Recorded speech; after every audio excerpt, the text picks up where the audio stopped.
कालिके कृष्णरूपाय राधारूपशिवाय च सर्वक्लेशविनाशाय श्रीकृष्णाय वयं नुमः। देवी प्रपन्नातिहरे प्रसीद प्रसीद मातरि जगतोऽखिलस्य प्रसीद विश्वेश्वरि पाहि विश्वं त्वमेश्वरी देवी चराचरस्य। आज मैं आप सबों के सामने नई चीज बताने जा रहा हूँ। पूर्वार्चित पुण्य, पूर्वार्चित संबंध और पूर्वार्चित कर्म, ये तीनों का विवेचन देने के लिए मैं आप सबों के सामने आया हूँ। माँ भगवती आप सबों का कल्याण करें, आप सब खुश रहें, सुखी रहें। माँ भगवती जगदम्बा से यही प्रार्थना है। मेरा एक विजन है, संकल्प है कि 51 पीठ का जो भी मंदिर है उसके निर्माण करने के पहले मैं सब जगह आप सबों के कल्याण के लिए एक हाजिरी दूं और हाजिरी दे करके आप सबों को के खुशी के लिए, व्यवहार के लिए, आप सुख संपन्नता के साथ रहें, उसके लिए मैं प्रार्थना करूं और सभी जगह से निमंत्रण देकर आकर मैं माँ भगवती 51 पीठ का मंदिर का निर्माण प्रारंभ करूं।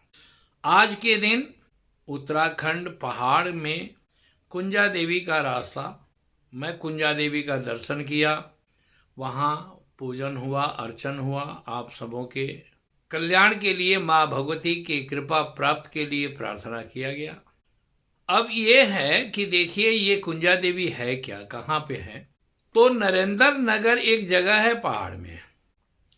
इसका प्रमाण आप लोगों को गरुड़ पुराण में मिलता है।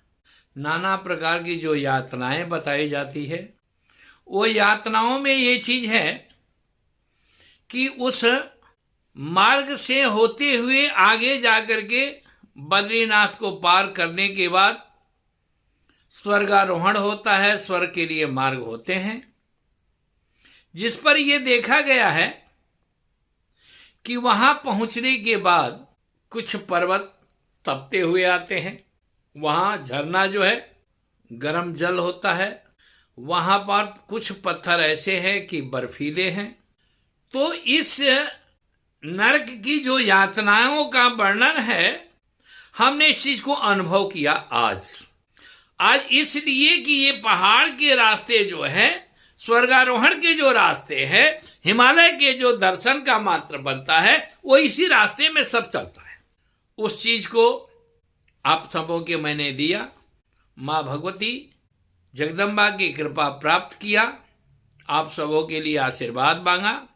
साथ में हमने कहा कि पूर्वार्चित जो संबंध है, पूर्वार्चित जो पुण्य कर्म है या पाप कर्म है, उसके लिए भी आपको मैं अभी जो कहा हूं, पूर्व जन्म कृता नारी, पूर्व जन्म कृता तपः, पूर्व जन्म कृता लक्ष्मी, अग्रे अग्रे धावती, ये सब पूर्व जन्म का संबंध है।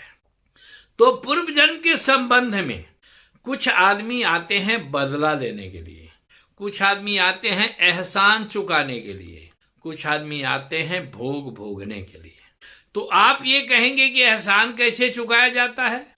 आप किसी भी आदमी को देखेंगे कि आप चाहे जितना मर्जी कुछ कहिए, वहां पर होता है क्या कि आपको कुछ ना कुछ, वो व्यक्ति कभी भी आपको कुछ नहीं बोलेगा, आप चाहे जितना मर्जी कुछ बोल लीजिए।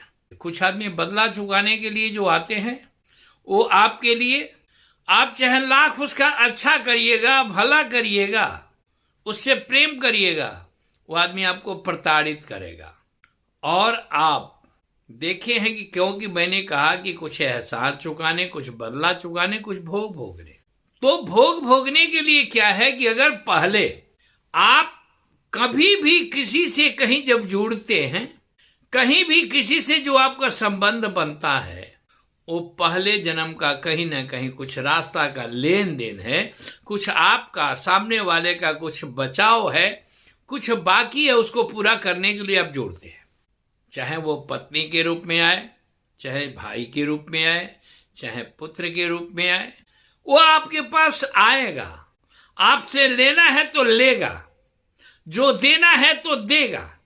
ये जीवन का अनुभव। एक कथा में आता है, कहानी मैं सुना हूं कि दो भाई थे। बड़े भाई का जब विवाह हुआ तो उसकी पत्नी आई। पत्नी थोड़ा सा दुष्ट स्वभाव की थी, क्योंकि वो कभी भी भाई के प्रेम को नहीं चाहती थी कि सार्थकता रहे, क्योंकि पाप के बाप का नाम है लालच। जब आदमी स्वार्थ में ज्यादा रत हो जाता है, स्वार्थ में ज्यादा परिपूर्ण हो जाएगा, तो उस चीज से वंचित हो जाता है। अपना धर्म, कर्म, सारा कुछ उसका खत्म हो जाता है, क्योंकि उसका अर्थ ही जीवन बन जाता है। उसको किस तरह से खसोटना है, किस तरह से लूटना है, वो प्रयास करेगा। आप कई बार रास्ते में जाते हैं, आपकी गाड़ी ऐसे जगह खराब हो गई जो कभी सोच नहीं सकते हैं। वहां पर आप एक जगह चाय पिएंगे, उसको 10, 20, 50 रुपया दे दिए, फिर गाड़ी ठीक होती है तो आप चलते हैं। इसका मतलब आपका वहां पूर्वार्जित कर्म है, पहले का किया हुआ तपस्या है, पहले का उसका हिसाब किताब लेन देन में बचा हुआ है। आप एक ट्रेन में जा रहे हैं, सामने वाले के साथ आप एक देखिए कि 70 या 72 सीट होता है, सिर्फ आपके सामने जो बैठा है वही क्यों बैठा, दूसरा क्यों नहीं बैठा? क्योंकि कभी कहीं पर पहले आप कुछ दिन तक उसके साथ रहे हैं, कुछ खान पान उसके साथ बाकी है, कुछ लेन देन उसके पास बाकी है, तभी वो आपके पास आएगा। चाहे वो प्रेमिका के रूप में आ जाए, चाहे पत्नी के रूप में आ जाए, चाहे बहन के रूप में आ जाए, या भाई के रूप में आ जाए, या पुत्र के रूप में आ जाए।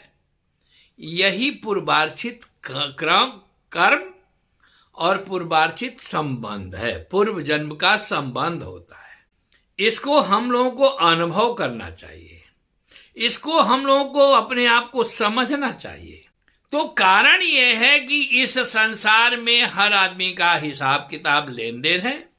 अगर जो आदमी हमारे मंदिर के लिए, नवरात्रि आ रहा है, नवरात्रि में पूजन के लिए संपर्क करना चाहता है, तो इसमें क्यों गौर मिलता है?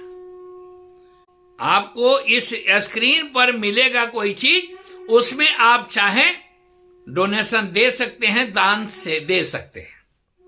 इसलिए आपके लिए खास करके ये कहा जा सकता है। अब देखिए एक और चीज, आप किसी से ज्यादा पीड़ित है, होली जलेगा 24 तारीख को रात में, तो क्यों कि 25 तारीख को रात्रि काल में होली नहीं रहेगा, और सोमवार को अगर होली जलता है तो मंगलवार को खर मानते हैं, इसलिए बहुत जगह होली नहीं मनाई जाएगी। इसलिए अगर 24 तारीख को अगर आप चाहें तो किसी भी काम को पूरा होने के लिए, किसी भी काम को परिणाम करने के लिए आप संपर्क कर सकते हैं। और कल के वीडियो में ये जो मिलेगा, परसों आपको वो उसका उपाय दे दिया जाएगा। शनिवार के दिन आप उस कार्यक्रम को कर लें। शनिवार को मॉर्निंग में आपको 12 बजे के पहले पहले वीडियो होगा, उसी का आप अनुकरण करें, उस पर अपने को ज्ञात करें और संभवतः आप प्रयास करें, आपके सभी समस्याओं का समाधान होगा। जय मां कामाख्या, जय मां भगवती जगदम्बा। सबका कल्याण हो, सब सुखी रहें, हमारी तरफ से यही प्रार्थना है और यही आशीर्वाद है।